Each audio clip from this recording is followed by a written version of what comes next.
Good morning, good afternoon, and good evening. My name is Tucker Johnson, and today it is my pleasure to host my colleagues Laszlo Varga and Renato Benato, who will be presenting findings from the recently published Nimdzi 100 Language Services Industry Reports.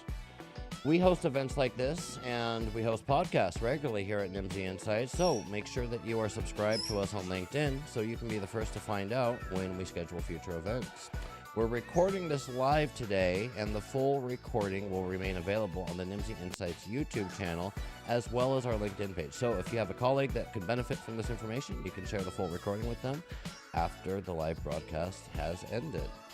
The Nimdzi 100 Ranking and Market Analysis is published each year in March. This is the most comprehensive and accessible research available on the language services industry. It is relied upon by industry players, investors, and buyers to understand the landscape within which we are operating and subsequently to inform their corporate strategies. In this live broadcast, we will be walking through the highlights of this report. If you'd like to follow along at home, then you can go over to nimdzi.com/nimdzi-100/for download, and you can get your very own copy in PDF form of the Nimdzi 100 report. I recommend, if you don't want to do it now, then do it soon, because it is a great resource to have and a great addition to anybody's library. At Nimdzi, we believe that high-quality shared data is crucial to the advancement of the whole industry, and that is why we make this research available for free of charge to the whole industry. However, it is just the beginning. If you are an LSP interested in growing your business, an investor wanting to understand the language services market, a sales leader wanting to know how to grow and empower your team, or an enterprise services buyer interested in leveling up the maturity of your localization program, I highly recommend reaching out to us individually to start a conversation with one of our experienced consultants. Furthermore, if you are a print subscriber to Multilingual Magazine, our sister company, keep an eye open in your mailbox, because a beautiful print copy of the report will be coming to you along with an upcoming issue of Multilingual Magazine. And with that, I am not taking the center stage today, so without further ado, I am going to introduce my colleagues, Renato Benato and Laszlo Varga. Laszlo, please take her away.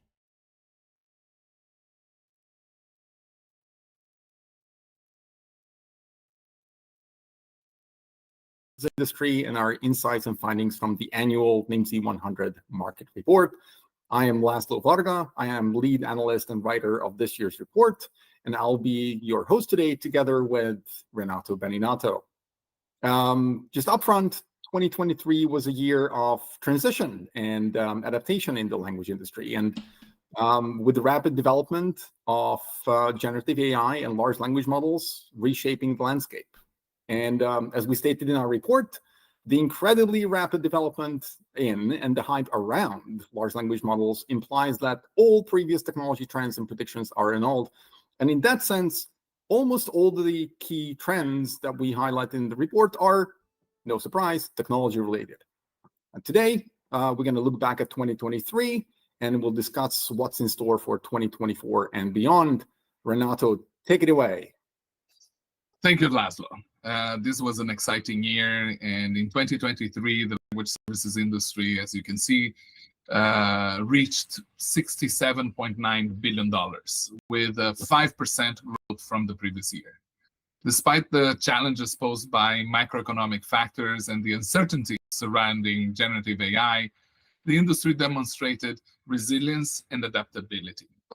As we move into 2024, we project that the industry will grow to $72.7 billion, with a compound annual growth rate, or CAGR, of 7% over the next 5 years, reaching $95.3 billion by 2028.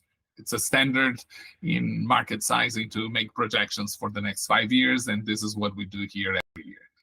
This growth is expected despite the factors detailed in the report, such as inflation, geopolitical conflicts, and the integration of AI into everybody's planning. The resilience of the language industry and the optimistic responses from the LSPs in this year's Nimdzi 100 research justify this projection. As we look at this graph, let's start by focusing on the growth line that spans from 1980 to 2035. This is a new view of how we project the industry going. So we're going back to 1980. This line represents the projected size of the language services industry in billions of dollars. Notably, the graph indicates that in just 10 years, by 2034, the industry is expected to surpass the impressive milestone of $100 billion in size. Yeah, we're going to have to call the Nimdzi 100 something else because it's going to be beyond 100. Well, but it's 100 companies that we list. It's not $100 billion. Yeah. Well, along this line, you can see several infrastructure milestones marked. The little green balls is 1G, 2G, all the way up to 6G, which is planned to be in the market in about 10 years. These milestones signify the evolution of the telecommunications infrastructure that has played a crucial role in the development of the language services industry. Now, if we look beneath the curve, you can see several S-curves. These S-curves depict the launch and development of technologies that have significantly impacted the language industry. Some examples include the personal computer, the rise of email, the emergence of translation management systems, the growth of translation memories, the development of machine translation, and more recently, the impact of large language models and artificial intelligence. The last dotted curve on the top right, we can spot is our prediction that a new technology will appear and will go through the same cycle. Within the body of the graph, you can see key dates that are marked in purple, indicating the launch of groundbreaking devices. For example, you can see the Apple IIe in 1983, that was my first computer. The Motorola StarTAC in 1994. I don't know if you remember those bricks that we used to carry. The iPhone in 2007, the iPad in 2010, among other technologies there. These devices have revolutionized the way we communicate and access information, and they have shaped also the growth of the language industry. The graph also shows some changes in the way large companies have purchased and continue to buy translations, represented by the dark green markers. We can see milestones such as HP creating an in-house language service provider in 1993, SAP outsourcing translations in 1996, and Netflix expanding to 130 countries in 2019. I know there's a lot of information, but in the light blue markets, we also identify technology milestones. These are the launch of the first navigator, Netscape Navigator, of those that remember, in 1994, Google Search in 1998, Google Neuro Machine Translation in 2016, and the Metaverse in 2020 are some of these technologies. What we're trying to do is to present in a visual manner a way for us to grasp how technology advancements, infrastructure developments, and key industry events that have shaped and continue to shape our language services gives us a more comprehensive view of the past, the present, so that we can project the future and in this dynamically evolving sector that we live in. So I apologize. What we see also in the next slide is that LSPs show optimism across verticals and services when it comes to their projections for 2024. According to our research, it would be an overstatement to declare that the industry, the language industry is dying, or the demise of the language industry. In the next slide, we can see that moving to the growth of the top 100 ranking positions, we can see in our data that the combined revenue of the 100 largest LSPs has increased. Not as much, so this year it was more moderate than last year, but the combined revenues of the top 100 positions increased by 5% between 2023 and 2024, compared to 17.1% in the previous period. The top 51 to 100 positions experienced the most vigorous growth at 11.3%, while the top 10 positions grew by 3.2%. Although this year's top 10 grew by an average of 8.2%. The next slide, we can see that in this year's ranking, 56 of the top 100 largest LSPs in the world reported various degrees of growth, and that 35 of them had negative growth. And this has an interesting impact, because it seems that 35 out of 100 showed some negative growth, not necessarily a lot, and 9 companies represented flat growth, but there still was growth overall. And we expect that the top 100 will grow faster than the industry average in the next years, because there is a lot of consolidation in these top ranks. So if we move to the next slide, we see here some of the key trends that we have identified. Of course, generative AI and large language models are the biggest shapers of the landscape, both in terms of LSPs and LTPs, or language technology providers, looking for more efficiencies and revenue streams, and buyers holding a wait-and-see pattern. We foresee that 2024 will be about solving the complexity of putting GenAI into operation in the industry.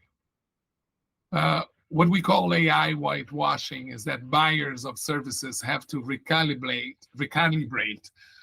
as to which providers are actually AI-enabled experts, even though this is a slow process. New competition is coming from companies like IQVIA, Uber, Shopify, and Canva, because they have all started to offer language services embedded in their products. And then we have this paradox of demand and volumes. Volumes of weighed words are reducing, but the demand is increasing. And finally, multilingual content creation is finding its way, maybe. LSPs are starting to offer the service, but who's buying? And that's the problem. Everybody can do it, but not everybody is ready to change their buying patterns. We believe that interpreting will continue to be a very important growth driver, and more consolidation is expected in M&A. I wouldn't be surprised if in 2024 we see some transactions happen within the top 10 companies in the ranking, in our ranking. And Laszlo, why don't you take it away and talk a little bit more about the actual ranking of companies that we have? Thank you, Renato, for the state of the industry summary. And then let's dive into the Nimdzi 100 ranking. No surprise, TransPerfect retains its lead, and it's followed very closely by LanguageLine Solutions and RWS, although let's just quickly note that they actually switched places. And this year, we listed the top 10 providers, and as Renato mentioned, compared to their last year's revenues, 2022 revenues, they grew by 8.2%. That is actually largely due to the Asia-based newcomers on the top 10 lists, specifically PTSGI from Taiwan and Pull2Win from Japan. And they drive much of the growth in the top 10, with some of the other players may have experienced declines in their revenues. It's also worth noting that actually 9 of the top 10 are, actually 8 of the top 10, they're headquartered in English-speaking countries, UK and the United States. And actually those top 10 companies, they hold a lot of the revenues from the industry, which is, we produce this concentration map in the form of that donut chart, which says about 20.5% of the industry revenue is realized by the top 100 companies. But actually, the top 10, they are more or less half of all of that. $6.8 billion revenue is the revenue of the top 10, $6.5 billion, the next 90, and all the rest of it, almost 80%, is the rest of the industry. So it's still predominantly made up of companies that are smaller than $10 million in annual revenue. And as we usually say, it's still ripe for further consolidation, even in the lower ranks. Very importantly, it's not just the top 10 that are worth looking at, but actually the very bottom of the list as well. And let's just note, if a company is 100th on the list, that's an amazing achievement already.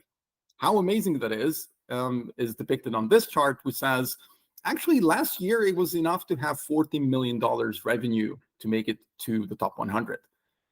This year's report, based on last year's revenues, it had to be $17.8 million already. So clearly there's growth happening. And as Renato already mentioned, actually it's kind of the bottom half of the rankings that grew the fastest. And so no wonder that we see more and more companies with higher revenues entering the rankings.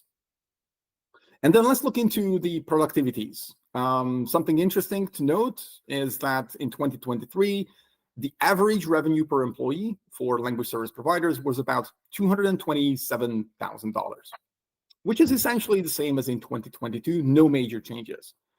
And we listed here the top 10 most productive companies. 3 of them actually are in the top 10 of the top 100 rankings, namely Translate Plus, Keyword Studios, and PTSGI. And very importantly, to note is that the interpreting companies are severely overrepresented here. And that's very likely due to their lower overhead and less need for in-house staff and coordination, human coordination, compared to the massive supply chains of translation-related services. Next, let's take a moment to applaud the 10 fastest growing LSPs from the top 100 list, which is topped by PTSGI. And typically the main driver of their outstanding growth was actually organic growth. Few exceptions. For example, Globo made 2 in-trade acquisitions in 2023. And very importantly, just like in the previous list, most productive companies, this one is also dominated by interpreting companies.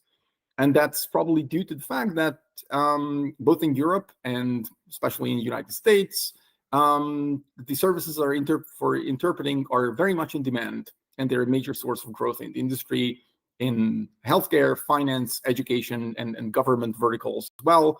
They show the highest growth rates in the past years for these companies, and we expect this actually to continue. Other select providers also provide an interesting picture. As you can see on this chart, when observed across the years, these very prominent providers, they're not necessarily the top 10. All of them had some growth streak in the past years, but actually this is the first time that 2 of the LSPs on our list reported back-to-back revenue decline.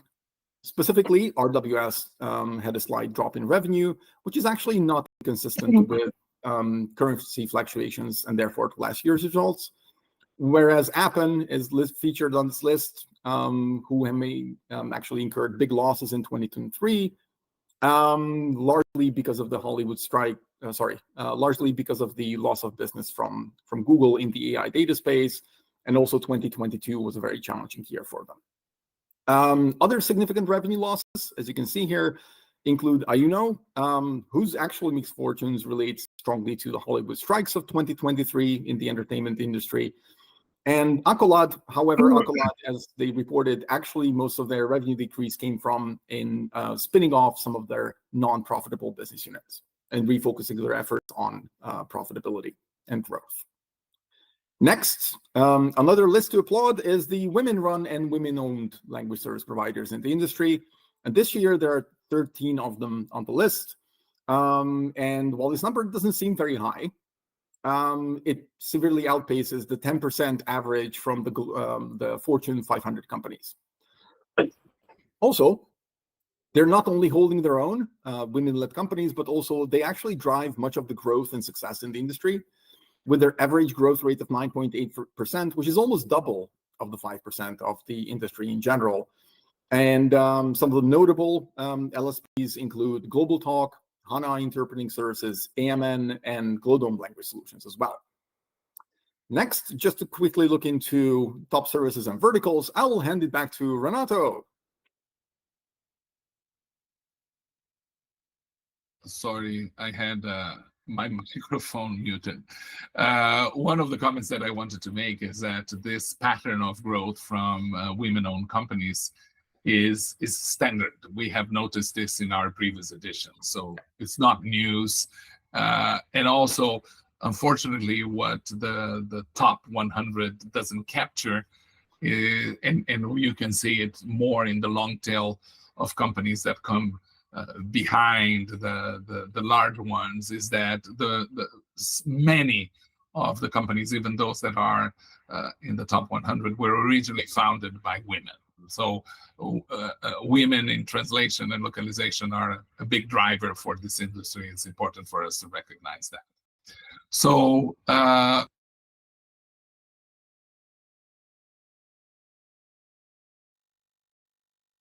we lost your voice, Renato.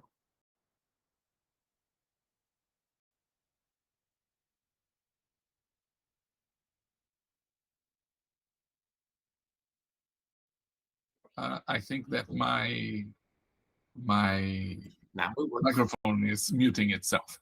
So let's go back to the top services and verticals. And our survey results showed that the most commonly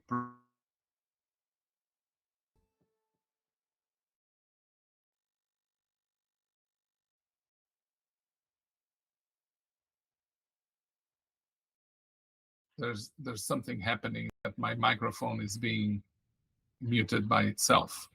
Let me see if this is, can you get it now? Okay, so we're looking at translation and localization representing 97% of the services, all LSPs. I mean, let me get back. I'm sorry for the distraction.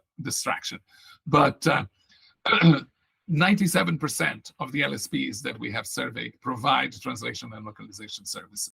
83.3% provide machine translation and post-editing, and 71.4% provide subtitling services. The big movers from last year's list are interpreting services, both on-site and remote, and they broke the 50% barrier in mentions with a 13 and 8 percentage point increase, respectively. And content creation services had a 6% increase in the numbers compared to last year. In terms of verticals, technology, IT, and software represent 65.3% of the companies provide these services. Life sciences, 64.7%, and financial and legal with 63.5% are the three most prevalent segments in terms of industry participation. Let's move into M&A. So in 2023, we saw a more restrained M&A landscape due probably to macroeconomic factors, geopolitical challenges, and the uncertainty put in place by the threat of generative AI. Private equity interest in the industry is still high, and it's very interesting that the same thing that scares people in the industry, AI, is what attracts investors to our industry. The prospect of AI deployment and consolidation are very attractive. We expect that, as I mentioned before, there will be significant changes in the top 10 because of private equity M&A activities in 2024. The in-trade transactions, meaning translation companies buying other companies, will probably be slower than in the past. We have seen in our surveys that 39.8% of LSPs are looking for companies to acquire, and 28.6% are looking to sell. Both these numbers are down compared to 2022. The most notable transactions in 2023 includes the Unbabel's acquisitions of EVS Translations and Bablic, Visual Data, VDMS, Visual Data Media Services, acquired EVA localization, and Transperfect, RWS, Global Language Wire, Zoo Digital, and Elan Languages added multiple acquisitions to this formula. Laszlo, why don't you talk a little bit about this, the big topic of 2024, generative AI? You can't go around a presentation nowadays not to talk about Gen AI, but clearly it's one of the driving forces of change in the industry. And 2023 was the first full year of generative AI. Of course, kicked off in 2022, November with ChatGPT by OpenAI. And there has been very rapid development. We're not going to deep dive into that. We have different platforms and webinars where we're talking in depth about large language models, their accessibility, availability, suitability, and all of that. Here, let's just mention that, as mentioned before, the development in these technologies is basically annulling all the previous trends and predictions and forecasts when it comes to technology use. And everybody's experimenting with it, including buyers, language service providers, and language technology providers. And typically, the experiments can be categorized into three different buckets. One of them is augmenting, the second one is upgrading, and the third one is expanding value. When we talk about augmenting, we mean, here's, for example, machine translation, which works reasonably well. Neural machine translation over the past few years has become pretty good. But still, you can use large language models to do more with them. For example, to clean up your source files, to create automatic post-editing pipelines, where the machine and the large language model can adjust the machine translation output coming from neural machine translation models or from large language models, even in cycles, recursively, so that ultimately there is less post-editing that needs to be done to achieve a desired quality. This is augmenting an existing workflow, automated translations, where machine translation is happening, but there's an add-on where large language models create additional value, additional speed, efficiency, cost savings. Upgrading actually means that large language models can do tasks better than existing previous tools. For instance, some may argue that large language models are better at creative machine translation, marketing text translation, than neural machine translation models because of their generative nature, which is fair enough. In this case, large language models can simply replace the existing neural machine translation that may have been used for this purpose previously. The third one is expanding value. Expanding value means there is new use case. There is clearly a new application where technology can be used instead of either human services or instead of not doing the task at all. Some of the examples would be very large-scale translation memory cleanups. Previously, it was generally untenable to do this for large companies, enterprises that have a lot of language data. To put dozens or hundreds of people to clean up the translation memories, it would be impossibly hard. Using previous technologies, it would probably not yield the results. Now with large language models, this actually becomes suddenly possible. Similar use case would be multilingual content generation. I mean, content generation, ever since the birth of large language models, back with GPT-2 already, it was one of the things that was being tried. Can we create content with this? And with the new models, GPT-4, Anthropic's models, Google's models, multilinguality is kind of embedded into them. And so there's the big opportunity of multilingual content generation kind of taking over perhaps some of the task of translation. But we rather think that these use cases open door for new revenue streams instead of replacing existing ones. And we all know that buyers are pressured, especially from the top, even from CEO level and senior management. They are pressured to implement and adopt large language models into their language workflows and content workflows. Typically for innovation signaling, but also there's a big piece of fear of missing out. Every company believes at a certain level that if they don't start implementing AI now into their content and localization workflows, they will miss out on something big. As well as AI has the promise of solving multiple business problems at once. So generally, buyers look at large language models as one of those Swiss knives that can solve many problems.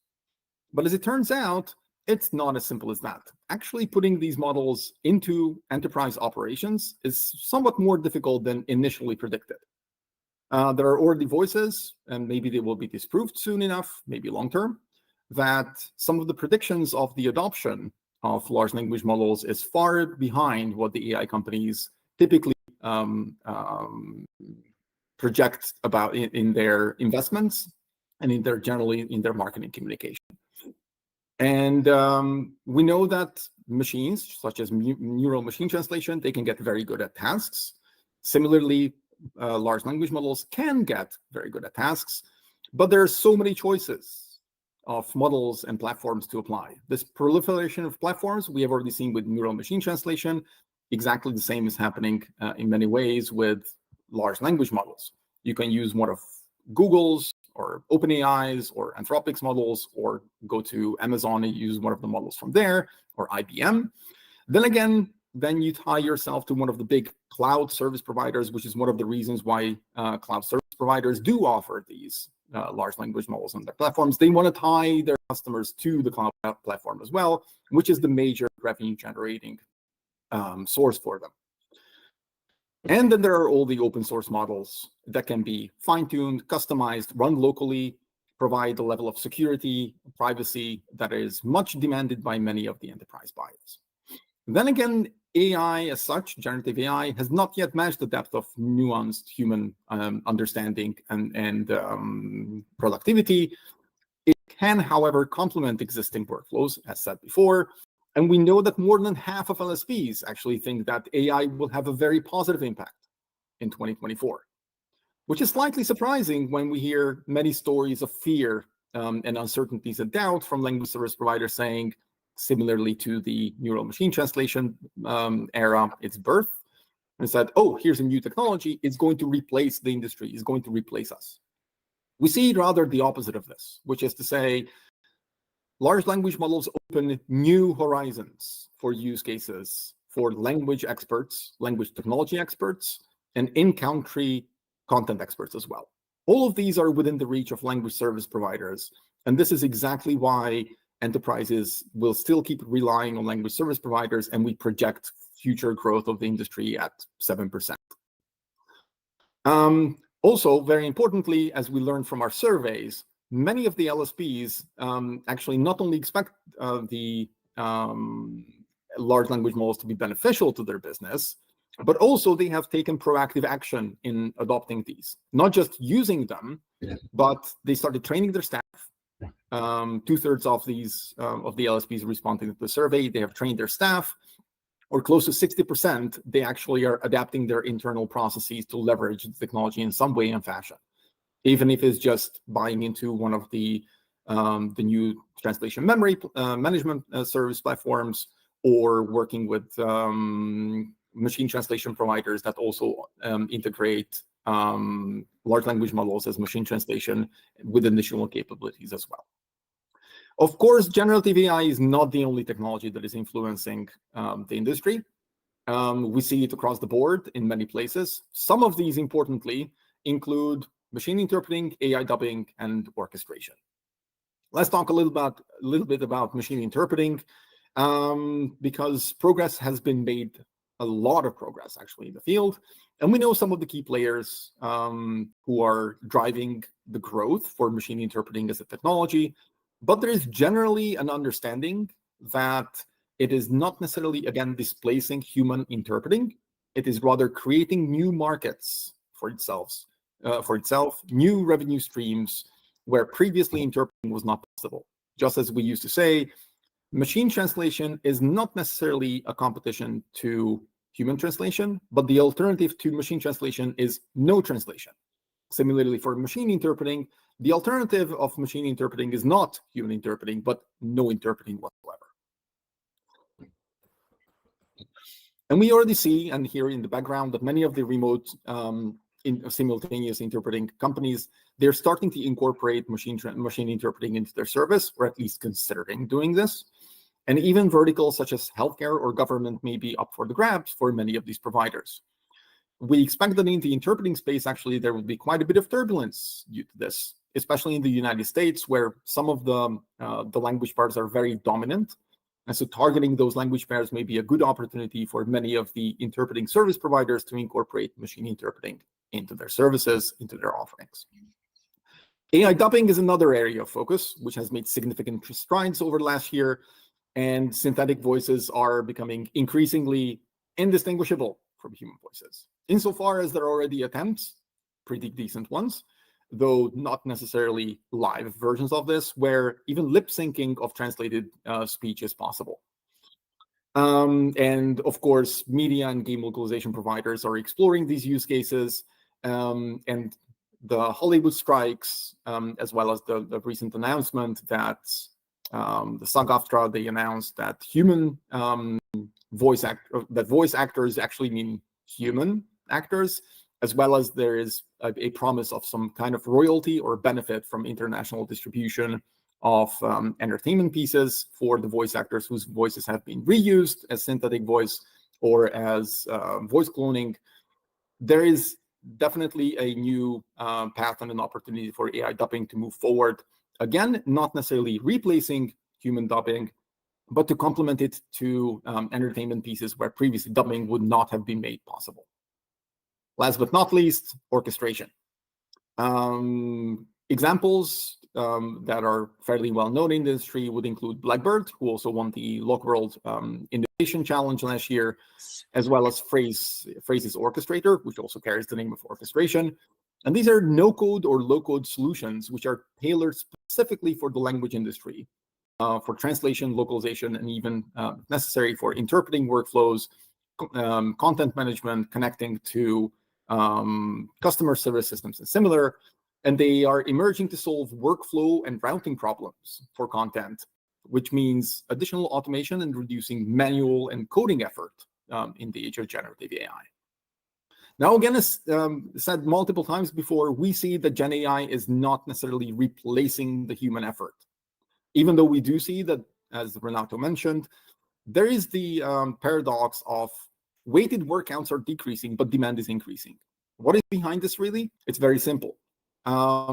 Machine translation, originally born in 2016, 17, the neural machine translation era, when it started, there was the big fear, again, that machine translation will replace the industry. It didn't happen. Instead, it drove the growth of the industry. Same thing will happen with AI and with machine interpreting as well, in our estimation, which simply means that new content, new use cases will be discovered and will be enabled for localization service providers, translators, post editors, interpreters, reviewers, other language talent to be joining in the landscape. However, of course, LSPs, they have to apply all sorts of strategies when it comes to adjusting for the future. Some of these challenges, of course, come from macroeconomic risks. And when we asked the language service providers what are their strategies for 2024 for adjustment, of course, they mentioned typically the same things as last year. However, even though last year seemed to be very challenging for many of the players in the industry, it seems that 2024 shows a little bit of optimism. And it doesn't necessarily look like the chart because it looks that the orange bars are shorter than the blue bars. What that really means, though, is that there are many of these are cost-saving activities. And it seems that in 2024, actually, a lot fewer LSPs are pressured to take cost-cutting activities, such as reducing office space, cutting vendor prices, or reducing their staff. As Renato mentioned before, there is a level of optimism that the language service providers showed, both during our conversations with them, as well as in the survey results that we analyzed thoroughly. That optimism also actually comes through in revenue. And about 59% almost of the respondents said they do expect revenue to pick up. And the result of that as well, of course, is an expectation that revenues will rise in the future. Excuse me. Well, as we see, almost 70% of LSPs expect that revenues will increase. And it's not just that it's a large portion of language service providers, but it's a greater portion than back in 2023, specifically in the last quarter of 2023, when it was only 42%. That's a very good high note to kind of end this section. saying that language service providers are optimistic about the future. They're looking forward to the benefits of generative AI and how it will drive further demand growth for the industry. Of course, there is the huge challenge of how do, especially the smaller language service providers who do not have the technical ability to directly implement large language models, how will they adjust? And if they can't, how will they continue? Will they survive, or would they be bought up, eaten up by larger players in the industry, and going back to the consolidation that Renato already mentioned before? All right. I think we're getting close to the end. Yes. I would say, Laszlo, thank you for this very detailed review, especially on the technology aspect of the industry. But as we get close to the end, and feel free to put some questions, as we will have time to respond them. You can write them online. Tucker, I'm sure, is collecting them there. So it's very clear that the industry, again, has shown remarkable resilience and adaptability based on all the challenges and uncertainties that have been thrown into the market as a whole. This rapid development of generative AI and large language models created a lot of opportunities and concerns, but the industry, we believe, is still very well positioned to navigate this new landscape. We still project a growth CAGR, or a cumulative aggregate growth rate of 7% over the next 5 years. We did have a slowdown this year. We identified a 5% growth for this year. We usually see an average of 6 and 7% growth year on year. And we think that we're going to be back on track starting in 2024. The continued growth of women-led LSPs and the advances in language technology give us an outlook that is very bright for the language services industries. There are other analysts in this space that don't share our optimism, and when we discuss internally this topic, we fight against this negative outlook, because what we have seen, and as we have shown in the graph in the beginning of the presentation, we have technology drives growth, and new technologies drive new technologies, and we're in a constant change. When we get to 5G to 6G in 10 years, we will be talking about spatial computing, quantum processing. I have no idea what is the next thing that is going to be coming around. What we see is that there are more rockets, more satellites, more technologies being created, and these new technologies need new terminology, and they need new people to learn how to use those technologies, and that requires education training. And nobody speaks only English, so lots of translation is in our future. That's how we like to see this. So, Tucker, back to you. Yes, sir. Thank you very much to both of you gentlemen for putting this together today, gathering all of the data, creating the slides. My job is simple today. I'm just going to take us out here today. So, ladies and gentlemen, if you got value from this presentation today and you'd like to go deeper, be sure to download the full Nimdzi 100 report for a more in-depth analysis and data on the state of the language services industry. Remember, the Nimdzi 100 report has a lot of valuable insights, but it's just the beginning. As I've mentioned before in the intro, if you're an LSP interested in growth, an investor wanting to understand more about the language services market, sales leader, you want to know how to grow and empower your team, or an enterprise service buyer wanting to level up the maturity of your localization program, you know who to call. I highly recommend reaching out to us, Nimdzi Insights, that's info@nimdzi.com. Start a conversation with one of our experienced consultants. We also have an extensive library of case studies available for free for download on our website that illustrate how other companies in both the client side and the vendor side in our industry have achieved success in the language services industry. I'd like to thank one more time Renato and Laszlo for putting this together today. Gentlemen, well done. Nice job. Please join me in the comments for thanking them for their efforts today. If you have any questions or would like to learn more about Nimdzi's research, then, like I said, please reach out, visit our website, follow us on LinkedIn, follow us on X, Facebook, YouTube. This recording will be archived on our YouTube channel, so if you know a colleague that could get some value out of this information, you can share that link over on YouTube, on LinkedIn, or just send them to nimdzi.com.